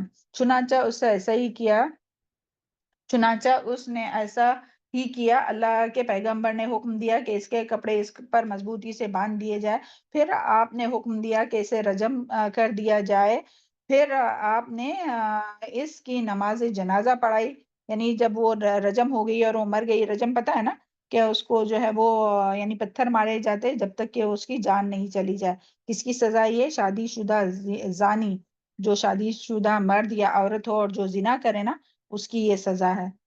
تو پھر آپ نے اس کی نماز جنازہ بھی پڑھائی۔ دیکھیں وہ تو زانی تھی، لیکن چونکہ اس نے یہ کی تھی، توبہ کی تھی، اسی لیے سبحان اللہ نماز جنازہ پڑھائی۔ حضرت عمر نے حضرت عمر رضی اللہ عنہ نے رسول اللہ صلی اللہ علیہ وسلم سے عرض کیا کہ اس کی بدکاری کرنے والی عورت پر آپ نے نماز جنازہ پڑھی، تو آپ صلی اللہ علیہ وسلم نے فرمایا، عمر تمہیں نہیں معلوم کہ اس عورت نے ایسی خالص توبہ کی ہے کہ اگر اسے اہل مدینہ کے 70 آدمیوں پر تقسیم کیا جائے تو ان کو کافی ہے، یعنی اس کی توبہ اتنی مخلص ہے کیونکہ اس نے اپنے آپ کو گناہ سزا کے لیے پیش کیا، حد کے لیے پیش کیا۔ اور ایک روایت میں آتا ہے کہ ساری بستی کی مغفرت کے لیے کافی ہے۔ اس سے بھی افضل کوئی بات ہے کہ اللہ عز و جل کی رضا کے لیے اس نے اپنی جان تک قربان کیا۔ تو اس آیت سے، اس حدیث سے ہمیں جو بات پتہ چلی وہ کیا ہے کہ شادی شدہ جو زانی جو بھی ہوں گا اس کی سزا رجم ہے۔ پھر خالص توبہ کی فضیلت یہاں سے پتہ چلتی ہے، یعنی اگر کوئی کبیرہ گناہ بھی کرے اور وہ خالص توبہ کرے تو اس کی توبہ قبول ہوتی ہے۔ میم اور پھر رجم جو کیا ہوتا ہے؟ رجم پتھر مار مار کے اس کو، یعنی جب تک کہ عمر نہیں جائے تب تک پتھر مارنا اس کو، جو شادی شدہ زانی ہوتا ہے وہ۔ اور پھر جو ہے وہ یہاں سے یہ بھی پتا چلا کہ کبیرہ جو گناہ کرے اور وہ یعنی وہ اگر وہ اپنے آپ کو پیش کرے تو اللہ تعالیٰ کبیرہ گناہوں کو بھی معاف کر دیتا ہے۔ تو بس یہاں حدیث ختم ہوتی ہے۔ معذرت کرتے ہیں ٹائم بہت لمبا تھا، مگر چونکہ حدیث بھی لمبی تھی، اگر آپ کو ایک بات بھی سمجھ میں آ گئی نا تو وہ کافی ہے آج کے ہم لوگوں کے اس ٹاک کے لیے، اس کلاس کے لیے۔ اوکے، اللہ تعالیٰ ہم سب کو عمل کی توفیق عطا فرمائے۔ آگے کے حدیث بیان کرنے کے لیے ہم اپنی بہن میناس کو دعوت دیتے کہ وہ آئے اور آگے کے حدیث بیان کریں۔ السلام علیکم ورحمۃ اللہ وبرکاتہ۔ وعلیکم السلام ورحمۃ اللہ وبرکاتہ۔ اعوذ باللہ من الشیطان الرجیم، بسم اللہ الرحمن الرحیم۔ السلام علیکم ورحمۃ اللہ وبرکاتہ۔ تو سسٹرز انشاءاللہ آگے کی حدیث توبہ کے باب میں حدیث نمبر ہے 23۔ حضرت ابن عباس اور انس بن مالک رضی اللہ تعالیٰ عنہما سے روایت ہے کہ رسول صلی اللہ علیہ وسلم نے فرمایا، اگر انسان کے پاس ایک وادی سونے کی ہو تو وہ اس پر قناعت نہیں کرے گا، بلکہ چاہے گا کہ اس کے پاس 2 وادیاں ہو، اور اس کا منہ تو قبر کی مٹی ہی بھرے گی، اور اللہ تعالیٰ اس پر رجوع فرماتا ہے جو اس کی طرف رجوع کرتا ہے، یعنی توبہ کرنے والے کی توبہ قبول فرماتا ہے، بشرط یہ کہ وہ توبہ شرائط و آداب توبہ کی جامع ہو۔ یہ بخاری اور مسلم کی حدیث ہے۔ تو کیا سسٹرز حدیث میں فرمایا گیا کہ آپ صلی اللہ علیہ وسلم نے فرمایا کہ اگر آدم کے بیٹے کو سونے کی ایک گھاٹی دی جائے، یعنی ایک جگہ دی جائے جو سونے کی بنی ہوئی ہے، تو وہ کیا چاہے گا کہ اور اسے 2 مل جائے، اور اس کو سوائے مٹی کے، یعنی مٹی مطلب کہا جاتا ہے قبر کی مٹی، تو جو اور مطلب اس کو وہاں تک مطلب وہ پہنچا سکتی، مطلب وہ حرص اتنی کرتا ہے تو قبر کی مٹی ہی اسے مطلب اس کا منہ بھر سکتی ہے۔ اور جو شخص توبہ کرے تو اللہ تعالیٰ اس کی توبہ کرتا ہے، مطلب اس کے مقابلے میں اگر جو شخص توبہ کرے تو اللہ تعالیٰ اس کی توبہ قبول کرتا ہے۔ تو مراد یہ حدیث ہے کہ دنیا کا سامان، دنیا کی زینت اور دنیا جو ہے انسان کو جتنی بھی مل جائے اتنی کم ہے، یعنی اس حدیث میں انسان کی حرص اور مال سے اس کی جو شدید محبت ہوتی ہے نا، اس کا ذکر کیا گیا ہے کہ اگر کیا بتایا گیا کہ اگر اس کو ایک سونے کی وادی بھی دی جائے نا تو وہ دوسری وادی کی طلب کرے گا اور دوسری وادی کی تمنا کرے گا، کیونکہ ہم لوگوں میں ایسا ہی ہوتا ہے نا کہ ایک چیز آ جاتی ہے تو ہم دوسری کی مطلب ڈیمانڈ کرتے یا دوسری کی حسرت میں رہتے نا، تو حریص ہوتے مطلب نا، تو ایک اگر دی جائے تو وہ دوسری وادی کی تمنا کرے گا، یعنی اس کی حرص کبھی ختم نہیں ہو سکتی۔ بتایا جاتا ہے کہ جب تک کہ وہ قبر کی مٹی میں جا نہ پہنچے، یعنی وہ قبر میں نہ پہنچے تب تک مطلب اس کا یہ حال ہوتا ہے۔ لیکن اس کے مقابلے میں کیا بتایا کہ انسان اگر توبہ کرتا ہے، اللہ کی طرف رجوع کرتا ہے، تو اس کی یہ توبہ کی جو توفیق ہے نا، تو وہ دنیا کی تمام نعمتوں اور دولت سے بڑھ کر دولت ہے، یعنی جس کو یہ توبہ کرنے کی توفیق حاصل ہوئی اللہ تعالیٰ کی طرف سے، یا اللہ نے اس کو دی، تو یہ تمام دنیا کی نعمتوں سے بڑھ کر مطلب یہ نعمت ہے۔ لیکن کیا بتایا اس کے لیے کہ بشرط یہ کہ وہ توبہ شرائط و آداب یعنی توبہ کے جامع ہو. تو سسٹرز میں چند ایک آپ کو شرائط یہاں پر بتاتے چلوں توبہ کی کنڈیشن انشاءاللہ، تاکہ ہم لوگوں کو پتا چلے نا کہ کس طرح سے مطلب توبہ قبول ہوتی ہے.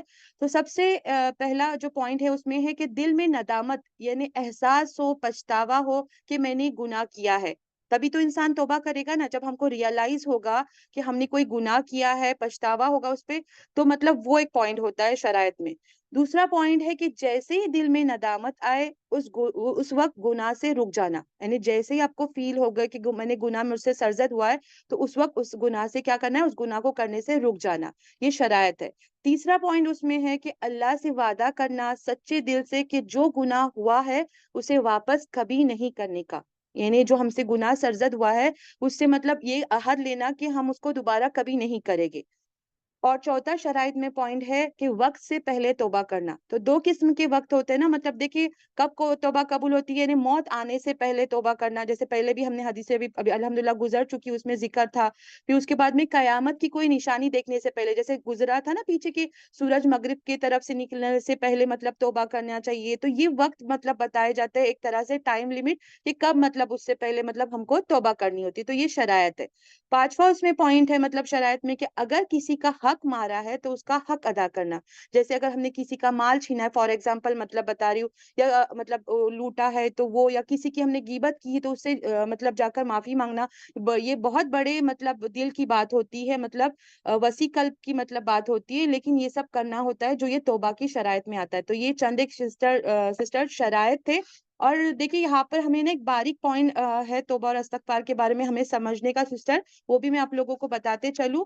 تو وہ یہ ہے کہ دیکھیں توبہ جو ہوتا ہے نا وہ حال یعنی کرنٹ کی جو ہم سے ہو رہے ہیں نا گناہ، اس کی معافی طلب کرنے کے لیے توبہ کی جاتی ہے. توبہ کیا ہوتا ہے، مطلب جو حال یعنی جو کرنٹ کی گناہ، جو مطلب ریسنٹ والے جو گناہ جو ہم سے ہو رہے ہوتے ہیں نا، اس کی معافی طلب کرنے کے لیے جو کیا جاتا ہے اس کو توبہ کہا جاتا ہے. اور استغفار یعنی ماضی یعنی پاسٹ کی وہ گناہ جو ہم کر کے بھول گئے، یعنی ان کی معافی طلب کرنے کے لیے جو کیا جاتا ہے وہ استغفار کیا جاتا ہے. اور بعض علماء کہتے ہیں کہ استغفار صغیرہ گناہ یعنی چھوٹے گناہ کے لیے، اور توبہ کبیرہ گناہ یعنی بڑے گناہوں کی معافی طلب کرنے کے لیے کیا جاتا ہے. تو یہ فرق ہے مطلب، تو یہ ہمیں تھوڑا سمجھنا ضروری ہے. لیکن دیکھیں سسٹرز، اہم بات یہی ہے کہ ہر مسلمان پر توبہ اور استغفار کرنا کیا ہے، فرض ہے.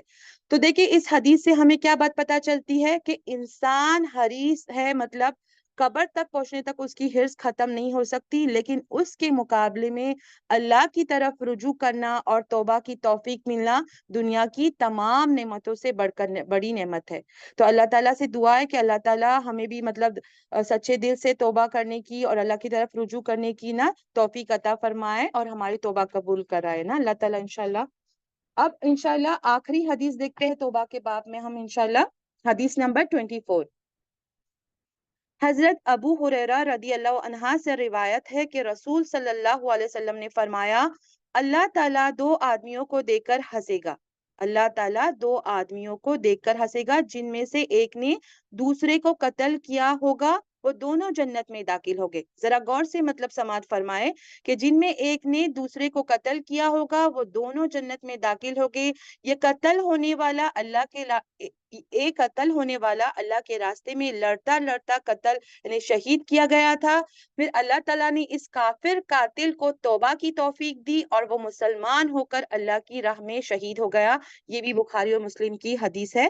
تو دیکھیں سسٹرز، اس میں کیا فرمایا ہے حدیث میں کہ آپ صلی اللہ علیہ وسلم نے فرمایا اللہ تعالیٰ ایسے دو آدمیوں پر ہنستا ہے یعنی خوش ہوتا ہے. تو سب سے پہلے بات آپ کو میں یہ بتاتے چلوں، دیکھو ہنسنا بھی اللہ کی صفت ہے جس پر ایمان رکھنا ہمیں بے حد ضروری ہے.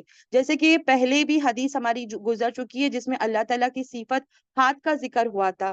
تو وہ حدیث نمبر 16 میں آیا تھا نا کہ اللہ تعالیٰ اپنا ہاتھ پھیلاتا ہے تاکہ دن کو برائی کرنے والا رات کو توبہ کر لے. تو وہ حدیث جو پیچھے گزری نا اس میں مطلب اللہ کے ہاتھ کا بیان ہوا تھا. اب یہاں پر اللہ تعالیٰ کے ہنسنے کا مطلب ذکر آیا ہے. تو یہ بھی مطلب یہ صفت کا ذکر ہوا ہے نا، مطلب یہ ایسی کیفیت ہے جس سے سسٹرز ہم لوگ آگاہ نہیں ہے اور نہ ہی ہو سکتے ہیں، لیکن اس پر ہمیں ایمان لانا بے حد ضروری ہے. تو یہ ہمارے سمجھنے کی بات ہے. تو اللہ تعالیٰ ایسے دو آدمیوں پر ہنستا ہے یعنی خوش ہوتا ہے اس پر کہ ایک دوسرے کو مطلب قتل کر دے اور وہ دونوں جنت میں داخل ہوگے. تو ہم کو یہ ابھی لگے گا نا کہ وہ دونوں کیسے مطلب داخل ہوگے نا، یہ کیسے ہو سکتا ہے. تو بتایا جاتا ہے اس حدیث میں کہ ایک اللہ کی راہ میں جنگ کرتا ہے، یعنی جہاد فی سبیل اللہ کر رہا ہے راستے میں اور شہید ہو رہا ہے، اس کی وجہ سے وہ کیا ہوتا ہے، جنت کا مدنے جانے کا حقدار ہو جائے گا۔ اور دوسرا جو ہے وہ کیا ہے، اسلام لاتا ہے اور اللہ کے سامنے قتل سے توبہ کرتا ہے۔ کیا کرتا ہے مطلب، دوسرا اسلام لایا اس نے اور قتل سے توبہ کرتا ہے، پھر وہ شہید ہو جاتا ہے۔ یعنی کیا ہوا، دوسرا شخص اس نے اسلام کو قبول کیا، اور اللہ نے اس کو توبہ کی توفیق دی، اور پھر وہ اللہ کے سامنے قتل سے توبہ کرتا ہے، اور پھر وہ اللہ کی راہ میں شہید ہو جاتا ہے، یعنی اللہ کی راہ میں وہ شہید ہو گیا فی سبیل اللہ، مطلب اس میں جہاد بولے اس میں، تو اس وجہ سے وہ بھی پھر کیا ہوگا، جنت کا مستحق ہوتا ہے۔ تو فرمایا گیا کہ ایسے لوگ اللہ کی نظر میں پیارے لوگ ہیں جو گناہ کے بعد توبہ کر کے اچھے کام کر کے اپنے رب کو راضی کرتے ہیں۔ یعنی ایک کیا ہے مطلب، آپ جیسے سمجھ رہے ہوں گے حدیث کو، ایک نے جہاد فی سبیل اللہ کیا، وہ شہید ہو گیا تو وہ اللہ کی جنت کا مستحق ہو گیا۔ دوسرے نے کیا کیا، قتل سے توبہ کی، اسلام بھی قبول کیا، اور پھر اللہ کی راہ میں، مطلب اسلام نے نیکی کا کام کیا نا، مطلب اللہ کو راضی کرنے والا کام کیا، اور پھر اللہ کی راہ میں شہید ہو گیا۔ تو اس حدیث سے ہمیں پتہ سسٹر چلتا ہے کہ توبہ سے بڑا گناہ اور قبول اسلام سے سابقہ یعنی پچھلے تمام گناہ کیا ہوتے ہیں، معاف ہو جاتے ہیں۔ اور ایک یہ بھی سبق ملتا ہے ہمیں کہ اس حدیث سے کہ جب ہم گناہ ہو جائے نا ہم سے، تو توبہ کرنے کے ساتھ ساتھ اللہ کو راضی کرنے والے اچھے کام بھی ہمیں کرنا چاہیے۔ جیسے اس بندے کی مطلب مثال بتائی گئی نا کہ اس نے کیا کیا، اسلام بھی قبول کیا، پھر مطلب توبہ بھی کی، اور ساتھ میں مطلب اللہ کی راہ میں مطلب شہید بھی ہو گیا نا۔ تو اس طرح سے ہمیں بھی اگر توبہ ہم کر رہے تو اس کے ساتھ میں اللہ کے راضی کرنے والے بھی ہم کو کام انشاءاللہ کرنا چاہیے۔ تو یہاں پر سسٹرز دیکھیے ہمارے توبہ کے باب کا اختتام ہو رہا ہے، لیکن اس سے پہلے انشاءاللہ میں ایک بار توبہ کے چند ایک فائدے آپ لوگوں کے سامنے دوبارہ بیان کرتے چلوں، تاکہ ہم لوگوں کی عمل کرنے میں انشاءاللہ آسانی ہو جائے۔ اگر امید ہے اگر آپ لوگوں کے پاس قلم اور بک ہے تو آپ پلیز نوٹ ڈاؤن کرنے کی بھی کوشش کریں، تاکہ ہمارے کو مطلب عمل کرنے میں آسانی ہو جائے۔ تو دیکھیں توبہ کرنے سے دنیا آخرت کے بے شمار فائدے حاصل ہوتے ہیں۔ یعنی جو لوگ توبہ استغفار کرتے ہیں، اپنے گناہ پر نادم ہوتے ہیں، وہ اللہ کے محبوب ترین بندے ہوتے ہیں۔ جیسے سورہ بقرہ کی آیت نمبر 22 میں بھی آتا ہے نا کہ ان اللہ یحب التوابین، یعنی توبہ کرنے کا پہلا فائدہ کیا ہے، انسان کو اللہ کی محبت حاصل ہوتی ہے۔ پھر اسی طرح اللہ تعالیٰ اس کو بخش دیتا ہے، اس کی مطلب خطاؤں کو درگزر فرما دیتا ہے۔ پھر اللہ غم سے نجات فرما دیتے، پریشانیوں سے مشکلوں سے نجات دیتے۔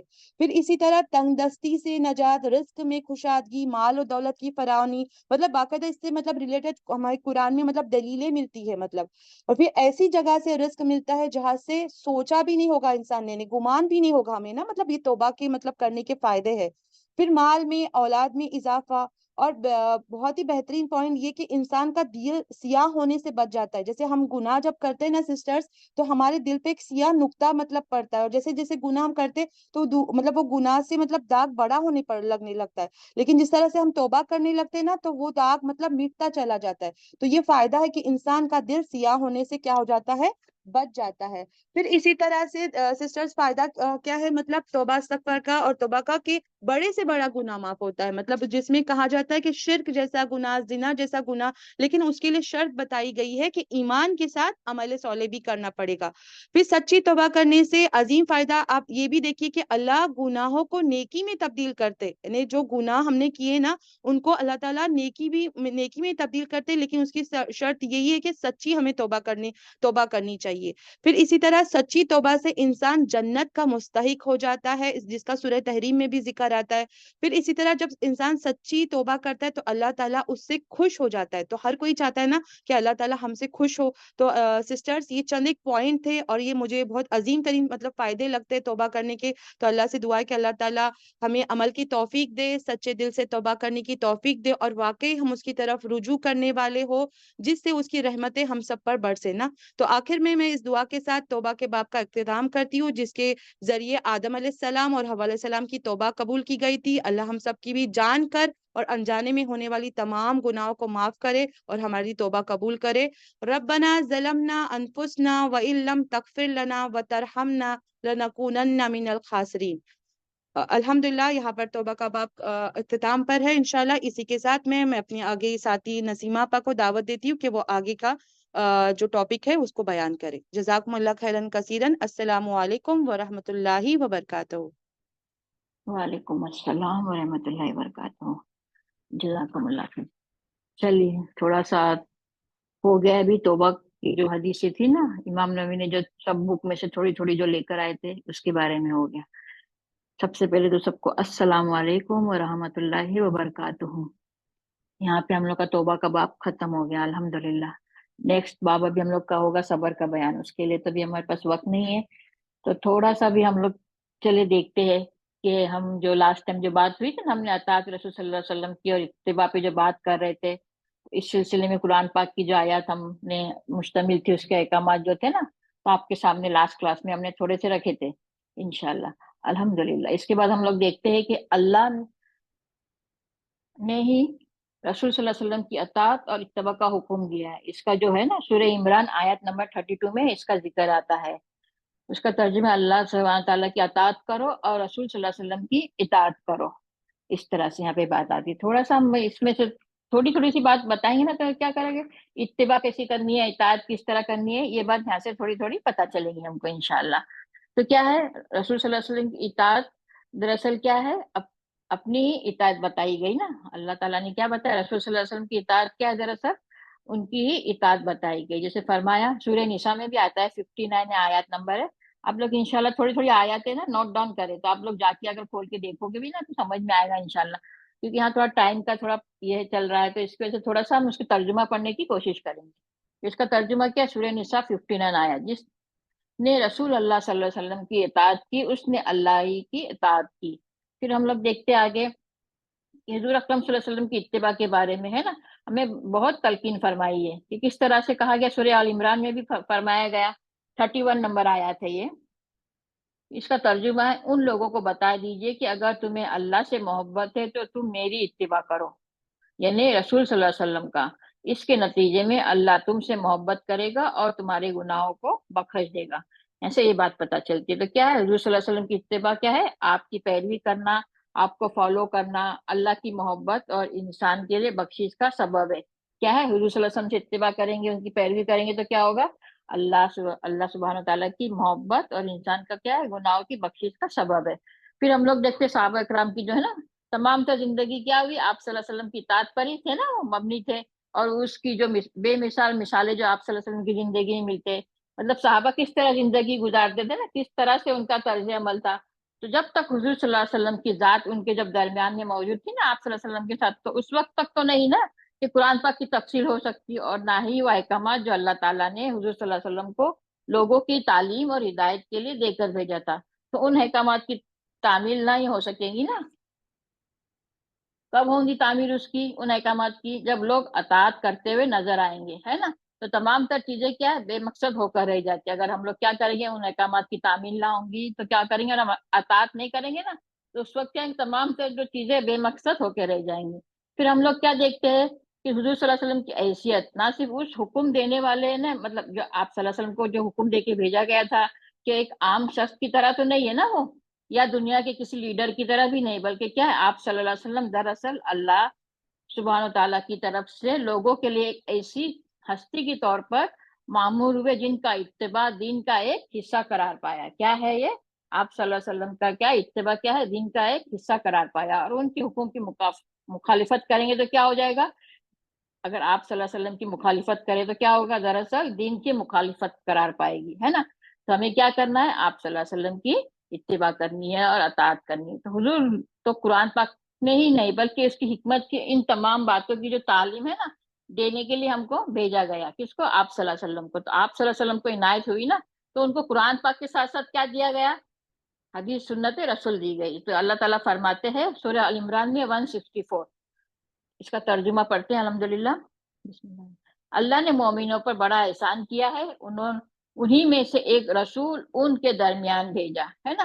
آپ صلی اللہ علیہ وسلم کہتے ہیں ایک انسان ہی تھے نا ایک بشر ہی تھے تو جو ان کو قرآن کی آیات پڑھ کر سناتا ہے اور اس کا تزکیہ کرتا ہے اور ان کو کتاب اور حکمت کی تعلیم بھی دیتا ہے. تو کس طرح سے مطلب یہ کیوں اس طرح یہ بتایا جا رہا ہے کیونکہ ہم کو آپ صلی اللہ علیہ وسلم کی کس طرح سے اس کی یہ کرنا ہے نا اتباع کرنا ہے اور ان کی اطاعت کرنا ہے. اس کے لیے یہ سب چیزیں تھوڑی تھوڑی ہم کو پتہ معلوم بھی ہوتا ہے لیکن جس طرح سے پڑھتے تو کیا ہوتا ہے انسان کا ایک ذہن میں بھی آتی ہے یہ بات نا کس طرح سے ہے. حکمت ان کو کتاب اور حکمت کی تعلیم دیتا ہے اور اس سے پہلے وہ ظاہری اور سری گمراہی میں تھے ہے نا. تو کس طرح سے ہم لوگ پہلے گمراہی میں تھے نا کتنے لوگوں کو تو پتہ بھی نہیں کہ حدیث کیا ہوتا ہے